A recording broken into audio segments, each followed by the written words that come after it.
Dude. Oh. Do you guys have Disney Plus? Yep. You watch Mandalorian? My son does. I don't. What? Why don't you? Dude, I don't have give time. Me this no time thing. Oh yeah, yeah, you know. Hey, dude, I was in your phase of your life, phase that you're in. Bro, gather the kids, put them all on your lap, and then watch. So they all run downstairs and run Disney Plus, and I'm doing a sink full of dishes like this. Oh yeah, man. Doing all. I mean, we have them do chores, but like, dude, come on, man. I mean, there's a lot to do. You know? No, there is, dude. So I don't doubt that, but you should take the time. It's really good, dude. It's really good. I'm not sure if you were ever into Star Wars or anything like that. I wasn't, but I've been watching it with my son. And I like it for sure. It's a brilliant show because they dived into one character that you didn't know or didn't learn too much about throughout the entire Star Wars series. Okay. One of my favorite aspects of it, I think it was in the earlier season, because every Friday it's like a date night for me and Jackie. Like we just make sure that we watch it that night because it's always awesome. The artwork's amazing. The way they shoot it, like on Disney Plus, they actually have a behind the scenes, like how they're shooting it, and it just blows your mind. Yeah. But one of the cool things that really stood out to me was they actually, you know who I'm not like a big Star Wars buff, okay? So people are gonna like knock me for this, but who the stormtroopers, the white guys, they're on all white. All you know is that they can't shoot. Like they can't shoot for squat. That's like the ongoing joke from Star Wars. Like they come out like 20 of them. There's like one guy with like a lightsaber, and they're like pew, pew, pew, pew, pew, pew, and like they're always missing.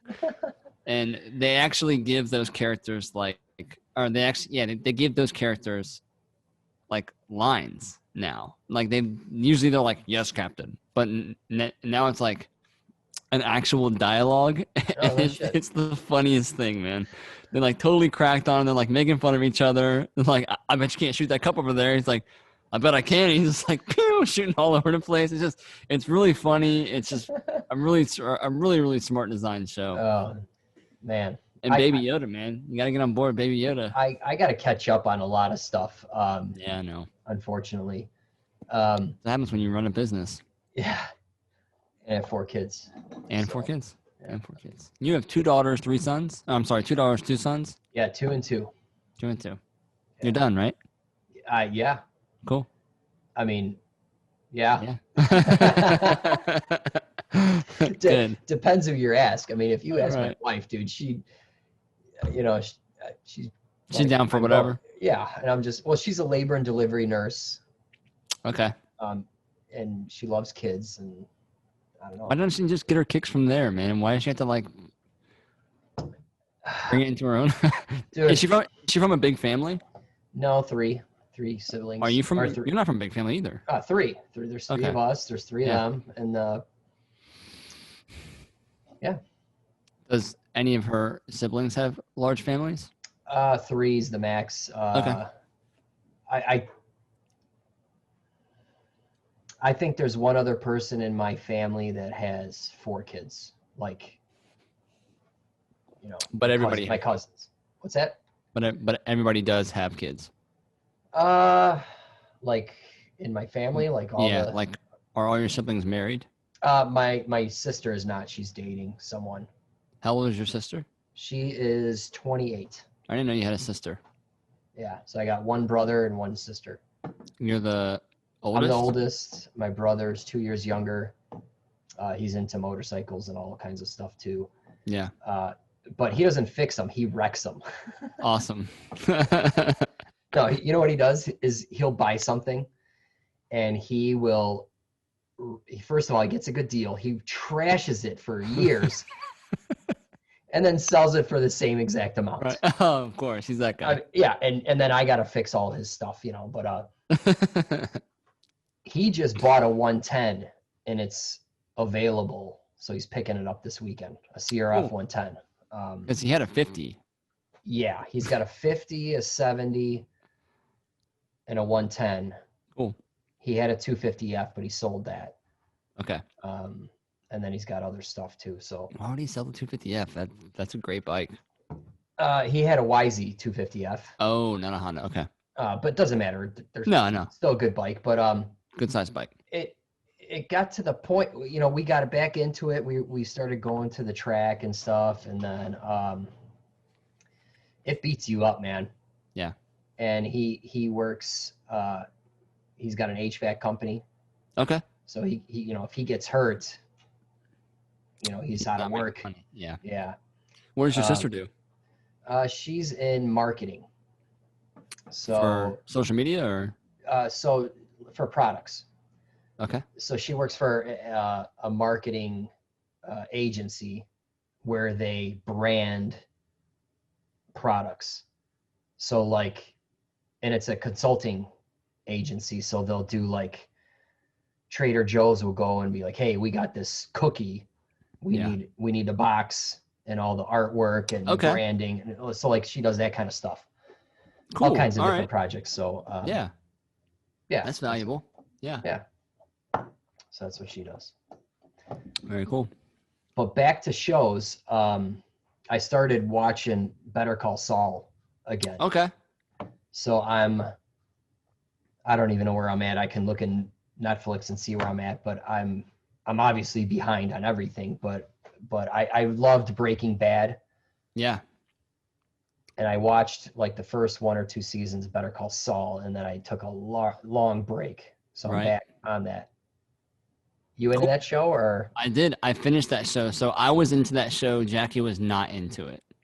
She didn't care too much for it. My wife wasn't into it, so we stopped watching it as a result. Right. You know. Yep, that's what happens. Yeah. But I would speak it, and I finished it, and the story is really cool. The story is really good for that one. So I think you'll really enjoy it. You'll really enjoy it. So I'm at the point where they are building the meth lab. Okay. Underground. Yep. And Saul Goodman's name comes out, and he's peddling phones, and so it's all good. It's all coming together. I really enjoy it. So it's a good show, man. Yeah. That's a good one to get locked into for sure. Yeah. What's going on, guys? This is episode 18 of the Broken Moto Show. It's where myself, Matt from howtomotorcyclerepair.com, and my buddy here, Cody from MotorcycleMD, we answer questions that you submit, tech questions, actually any questions, motorcycle related, and we just talk about it in these episodes.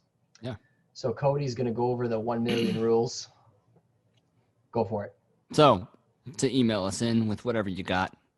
We need your guys' emails, okay? If you guys want to keep this show going, we need some emails. Otherwise, you won't. Dude? It is askbrokenmoto@gmail.com. That's how you reach us. Send us videos, pictures. In the description, if you're talking about your bike, or I'm sorry, in the subject line, year, make, and model. That helps us if we want to throw a picture up of your bike. If you want to send us a picture of your bike, that'd be even better. That would be actually advised. But feel free to take a video. If you have a nice smartphone, you can take great quality video, talk through it, let us know what's going on, introduce yourself. That would be really cool. Otherwise, send us a nice detailed email of what's going on. Mileage is good information. What all have you done to it? You can kind of keep that within 4 to 6 page essay. That would be great. And then we can bust it out on here, hopefully talk about it, maybe give you some help with whatever you got going on. This guy, he's got an awesome name. Multiple carburetor tuning. Hey, I am from Sri Lanka. My name is Kahara. Cool name. And I really love what you are doing. I have a CB250F Honda Jade. Did you Google that image as soon as you read it, or was it just me? No, I didn't. Okay. It's a really cool. It looks like the U.S. model Nighthawk from the 90s. See, it's the CB750 Nighthawk. I have 2 of them. But it's like a mini version of that, and it's awesome. It's a inline 4. And I took the carburetors apart and cleaned them. This is a 4 carburetor setup on a 250F. Incredible. I I didn't. So this is going to be a little bit harder for me to read, but I'm going to make it through. It is a 4 carburetor setup, and I did not note first mixture screw setting before disassembly. I set all of them to 2 turns out from lightly seated, and I also replaced the main jets and the pilot jets, 35 pilot, 88 main, and it runs great. And all RPM ranges smoothly. It's running good. The problem is idling. It fluctuates around 1,000 to 2,000, which is quite a jump. The exhaust sound is not even. It makes popping sounds like misfiring.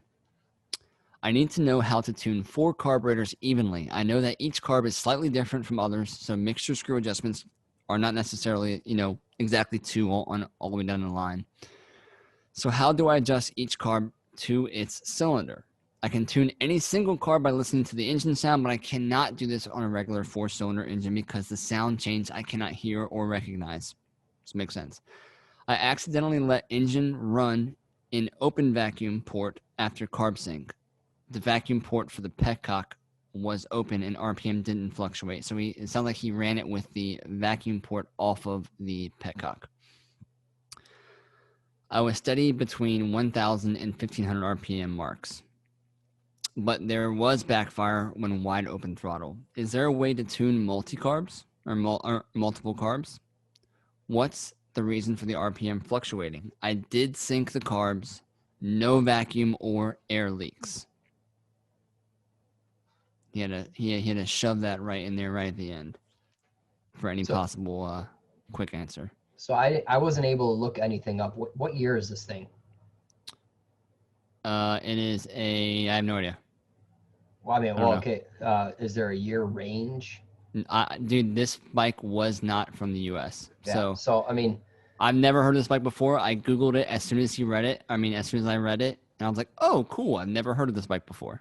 Yeah, I just did it right now. So yeah, I see it's an open or naked bike. Yep.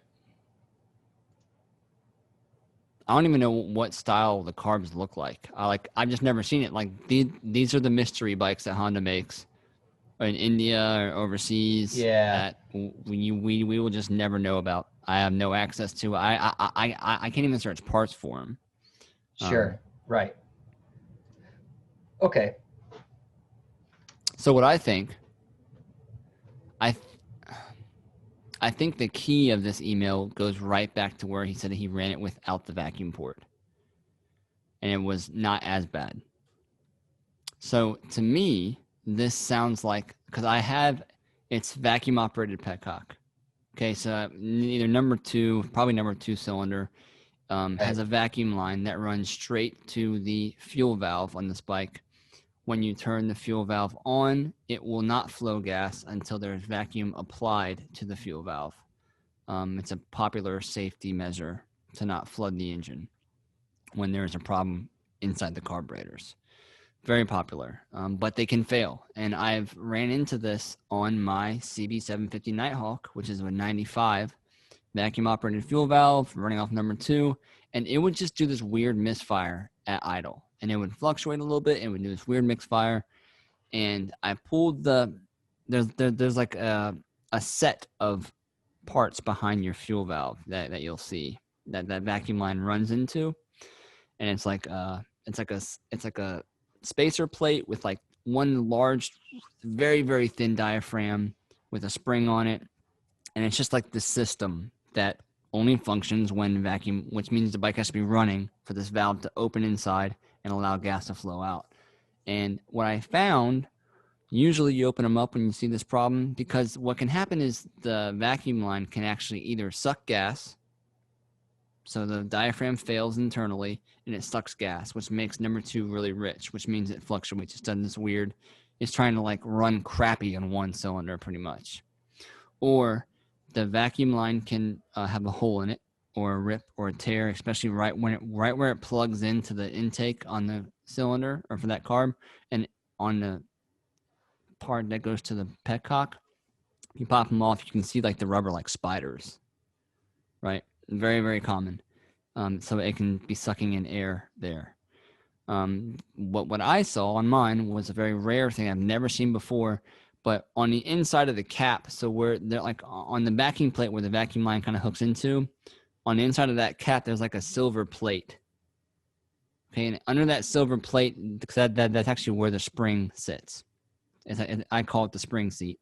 But that silver plate behind that has another flat diaphragm. It's like a plastic valve that when the vacuum's applied, it opens that valve up. But you can't even see that. Like all you're looking at is like a silver thing, Matt. So it's kind of, you're just thinking there's nothing wrong here. But my plate had shifted out of its hole, and it was an air leak. It was this weird air leak coming from there. Internally, it might have been sucking in fuel, but to me, it was popping. It started to pop like there was like a vacuum leak on that cylinder. And so now all that being said, rebuilding that vacuum operated fuel valve was the fix. There's no point in trying to source another one. You just buy the kit, bolt it up, put a brand new vacuum hose on there, and see what happens. Because those can fail in a couple different ways, and it's kind of hard to pinpoint it. Right. So,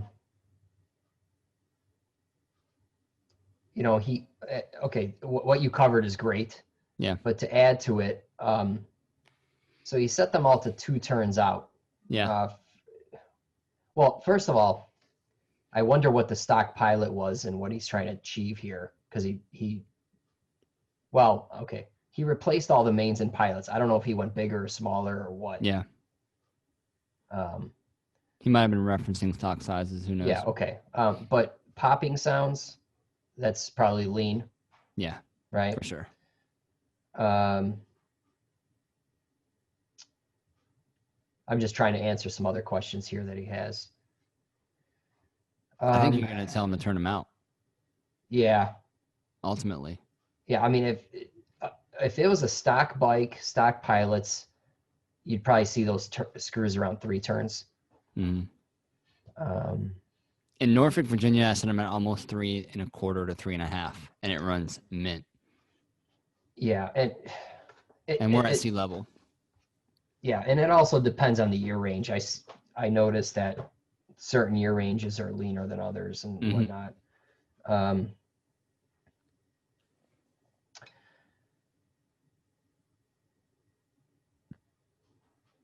But as far as tuning, I think one of the things was like, how do I tune each carb to each cylinder properly?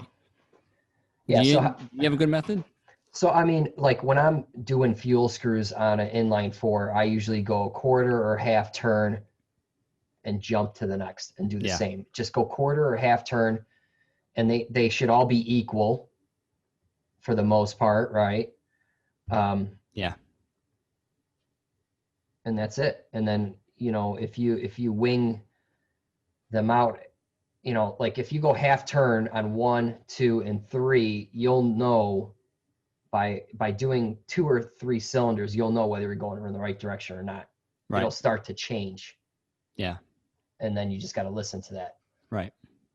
It is difficult. Well, what he's asking, there is no silver bullet for this. This requires experience to know what you're listening for and the changes that you can manipulate and hear.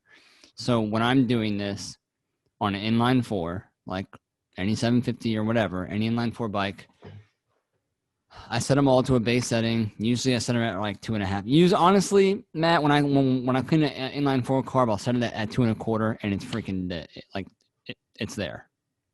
I don't have to mess with it. But let's say someone brings their bike in and I'm messing with it, what I'll do is I'll leave all of them where they're at. Let's say he puts them at 2. I'll take that number 1 and I'll turn it all the way in.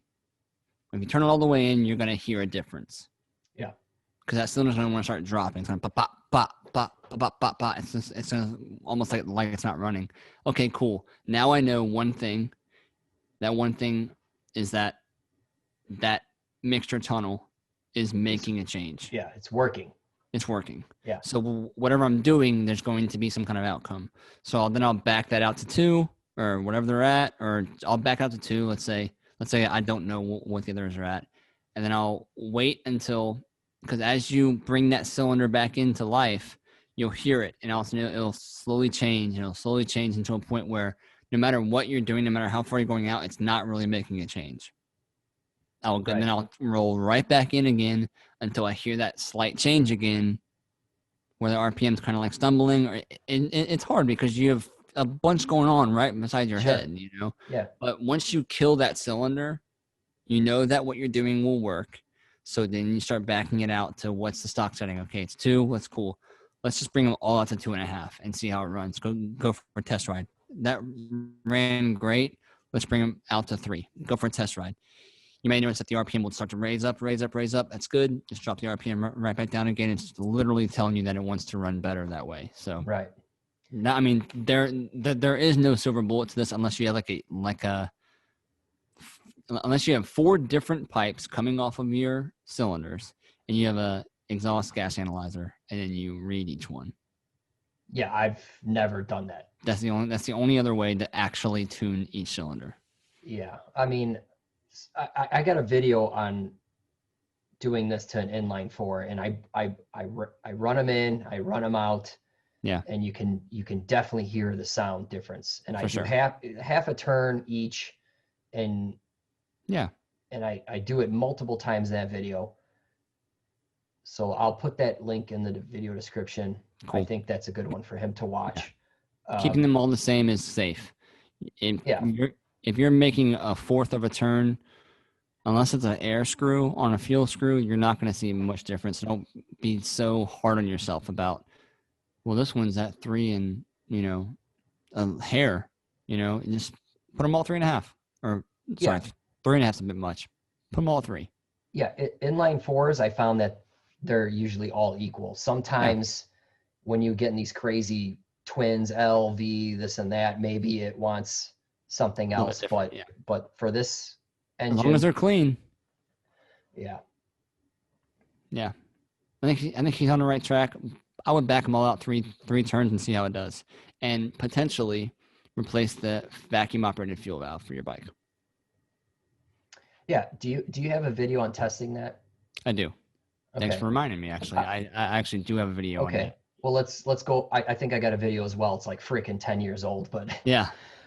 So how would you go through that? I got a hand operated vacuum pump. Okay. So you hook it up to the petcock and you just apply vacuum and you wait to see if it'll bleed down. It should hold steady because there should be no leaks. Yep. And you definitely shouldn't be sucking any gas out of there. So right. Those are the 2 things.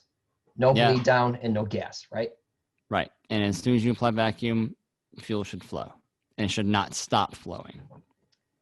Because you can pull like I said, those things can fail in a couple of different ways. You can apply vacuum and it pulls vacuum out, all of a sudden gas starts flowing, all of a sudden it starts to trickle off. And then boom, it stops flowing. Right. So I mean, my method is not even that cool. Like I put a hose onto the end of it, suck it with your mouth, and then crimp the line with a pair of pliers. Okay, either your mouth's gonna fill up full of gas because it's way bad. It's been bad for a long time. Or you apply vacuum until fuel flows, grab it with a pair of needle nose pliers, and then hold it.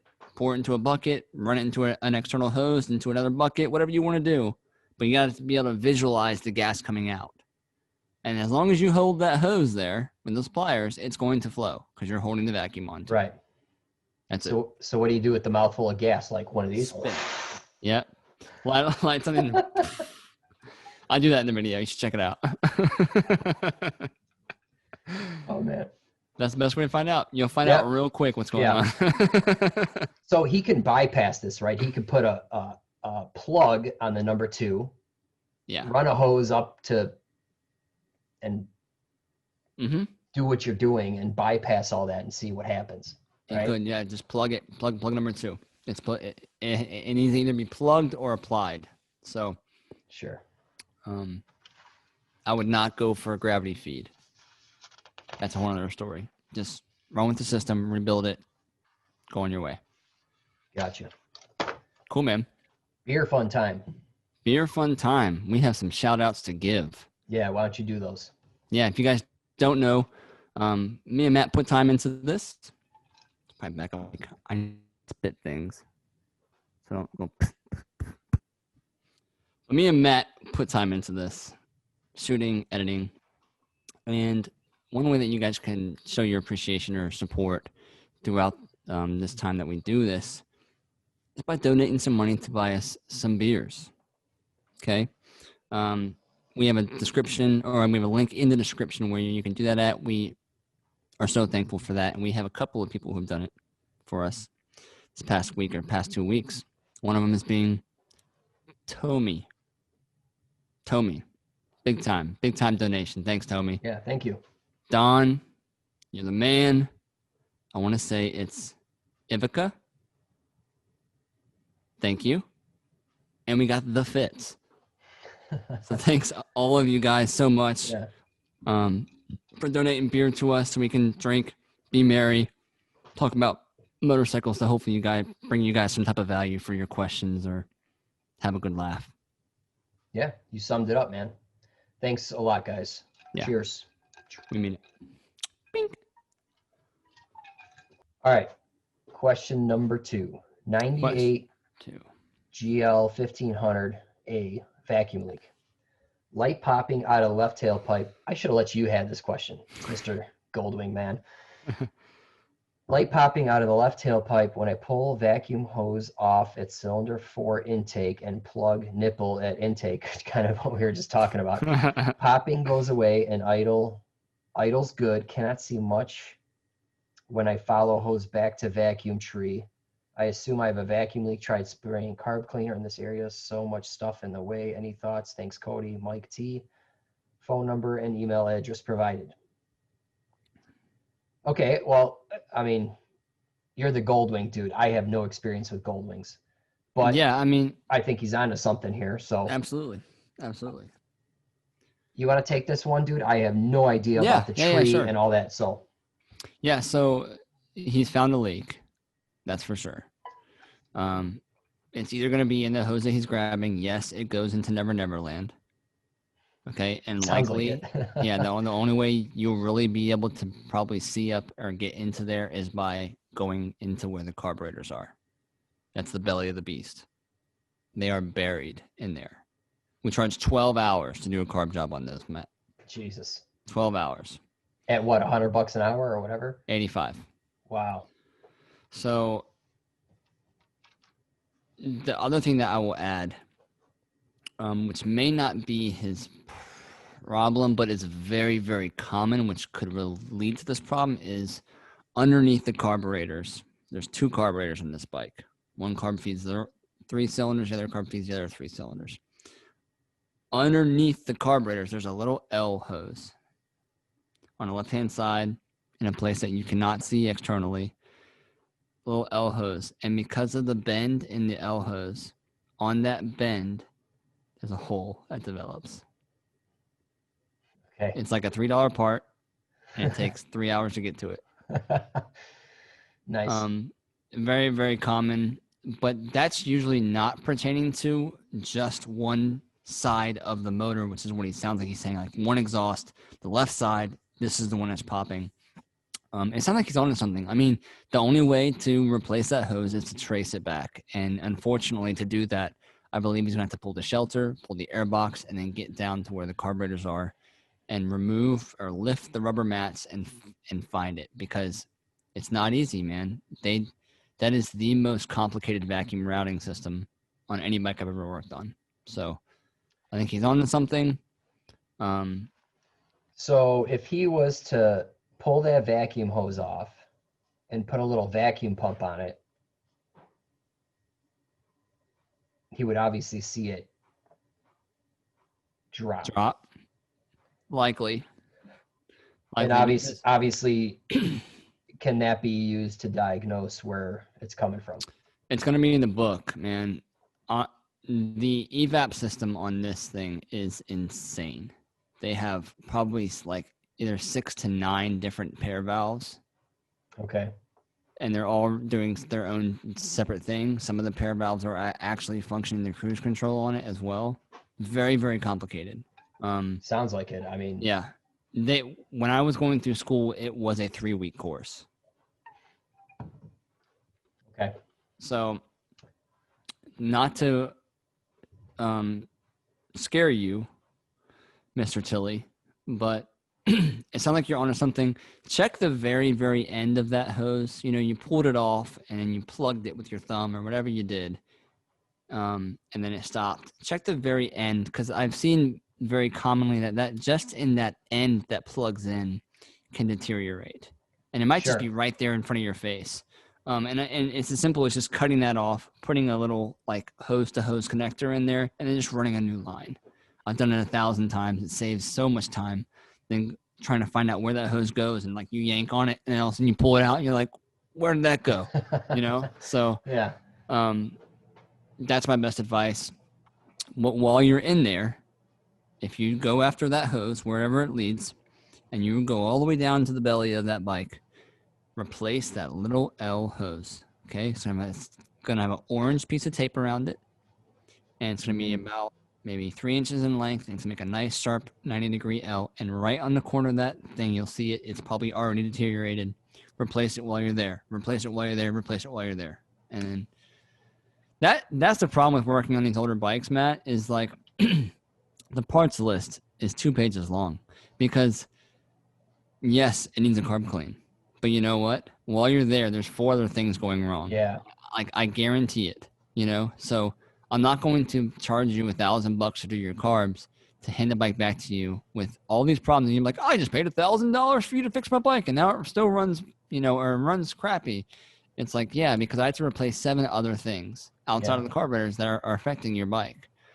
That's why in the older bikes, that's why shops don't want to work on them, man, because no, I know. Yeah. Yes, you can do the carbs. I'm sure a lot of guys are actually not being able to do carbs anymore, but there's so much other stuff to do while you're there to make the job right. So now when I do a GL1500 carb clean, I have to include because it's vacuum operated petcock, I have to include that. I have to include that little hose. I have to include 3 other hoses. I have to include, you know, all these things. And it's just like, yeah, I'll do your carbs for $1,500. And they're like, what? That's crazy. I bought this bike for $200. You're like, I know. Well, yeah. Yeah. What are you going to do? What are you going to do? Great bikes, though. Have you ever ridden one? Have you ever ridden a Goldwing? I have. I don't know what year it was. Okay. I was probably like 18, 100. Was it like the full dressed 1500, or was it like it had tunes on it, man. I was cranking the tunes, riding it. Dude, I don't know, but it was like brown, so it might have been like a little older one. You know what I mean? Yeah. Did it have a passenger backrest? I don't know. All I can tell you is it was in the summer of '99. And so it was the potential of being a 1500. It was a used bike. Yeah. So it was probably early 90s, late 80s. Cool. That's all I know. I could guess. Dude, people say that the 1500s ride better than the 1800s, the new 1800s. Oh, really? Yeah, I mean, the 1800s been around since 01 or 2000. Yeah, 01. The 1800s a great bike, but the 1500s, man, you're just like riding like this the whole time. It's just nice. Yeah, I didn't get to ride it for long. Yeah. It's definitely a little getting used to, obviously, because it's a big bike, dude. It is a big bike, yeah, for sure. All right, dude. All right, close it out. All right, thank you guys so much for hanging out with us. I'm not sure what part of this conversation you guys will get, but I hope you guys enjoyed it. Again, the best way to contact us is through email, and that email is askbrokenmoto@gmail.com. Matt, what should they put in there? Real quick. Oh, man. All the rules. Your make, model, be descriptive, name, location, pictures of spark plugs and stuff like that. I guess would help if it's a running issue. Anyway, just give us some info, and pictures and videos would be awesome because it would just make this episode much better. Yeah.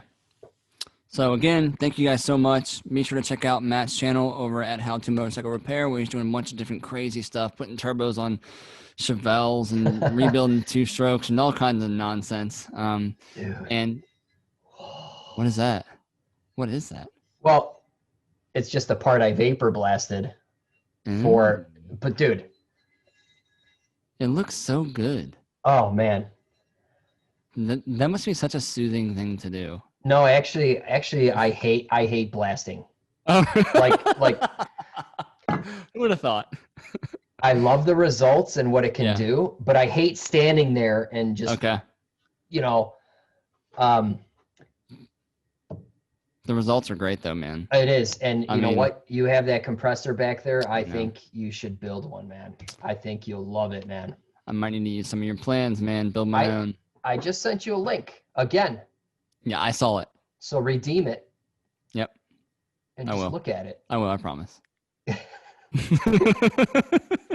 Dude, have your wife blast stuff. Yeah. Yeah. You might like it. You might like it, man. And put that compressor to work. Yeah. So, again, check out his channel. Join a mailing list that he has. He's a great guy. Join my mailing list as well. I give you a free troubleshooting cheat sheet that you cannot live without. Be sure to check me out on Instagram /TheMotorcycleMD. And if you need more in-depth information or help with your bike, I also run a Inner Circle membership where you can deep dive, or we can deep dive into your issue. So until next time, Matt. That's right. What am I supposed to say? Nothing. I'm supposed to say bye.